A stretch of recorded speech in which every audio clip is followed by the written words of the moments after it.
Yes, ladies and gentlemen, episode 93 of Pokemon Horizons titled A Super Stand, a Nidothing Fan Battle just dropped, and in this episode, Liko takes on a Nidothing Superfan who has an Incineroar. How will it go? Let's talk about it.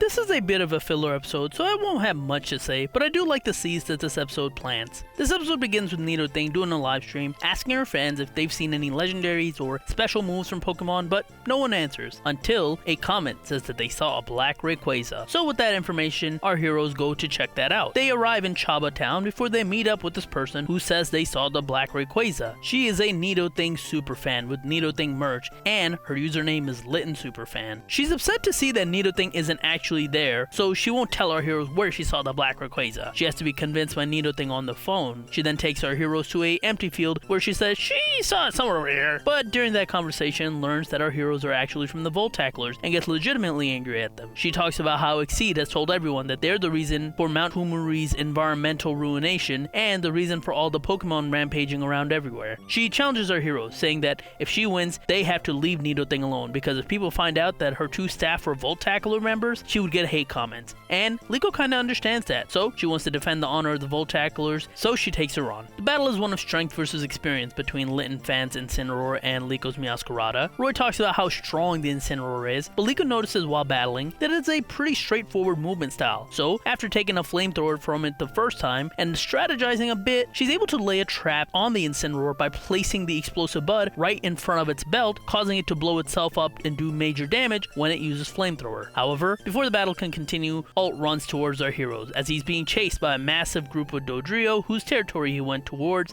and a massive flock of Spearow whose territory he also went towards. Alt and Litten Fan are ready to battle all these Pokemon and to send them away, but Liko and Roy don't want to do that. Liko says that if they calm them down, they should go away on their own. So they slow down the Pokemon without hurting them, entertain them a bit with Flower Trick and singing, until eventually all the Pokemon calm down and leave. This convinces Litten Fan that maybe the Voltaclers aren't how they're portrayed. She also admits that she lied about seeing the black Rayquaza. She just wanted to meet Nidothing. Alt and Sableye leave after hearing this because he's still chasing our heroes looking for the black Rayquaza. Afterwards, she explained that she just wrote that in the chat without thinking about it. She says that she was actually jealous of Liko, which is why she stole her naming style. She just wanted to be friends with Nidothing, but Nidothing assures her that she appreciates all of her fans equally, and even though she's friends with Liko in real life, she wouldn't give her special treatment in her chat. With all that, Litten Superfan does say that she will support the rising Voltaclers and tell everyone that they are awesome people who care about Pokemon. And as the episode ends, I think that's the most important thing that this episode is seeding. Yes, our heroes want to get the truth out about the Voltaclers, but something like that doesn't happen instantly. Even if they were to beat Spinel, that doesn't mean anything. A lot of people are gonna still believe they were the reason for Mount Kumari's destruction. So I think when we get episodes like this, which are a bit more filler, it's more about establishing things in the world that'll slowly change people's minds about the Voltaclers. Through their action and how they treat Pokemon, people might start rethinking what they've been told about the Voltaclers, and that could end up being a major turning point in the story. That's just my theory though. As for this episode, it's a good enough episode. The battle was smart and showed off how much smarter Liko has gotten as a battler. I wish we got to see more about the town they were in. As someone who grew up around these farm areas, it always brings back memories for me. People in rural farm areas work really hard, and we kind of got to see that a little bit with the teal mask, but I wish we got to see it more often in the Pokemon anime. Always fun to see. Alt is still following our heroes, and so far he's being used like Team Rocket from the old anime, except instead of stealing Pikachu, he just happens to stumble upon our heroes and help them. I do wonder where his story is headed though. I'm curious to find out. But other than that, it's a solid, fun episode that is skippable. I'd say the battle is worth watching anyways. But what about you guys? What did you guys think about this episode? Let me know in the comments down below. Other than that, don't forget to like the video, subscribe for more videos like this, and I'll talk to you guys later. Have a good one. Peace.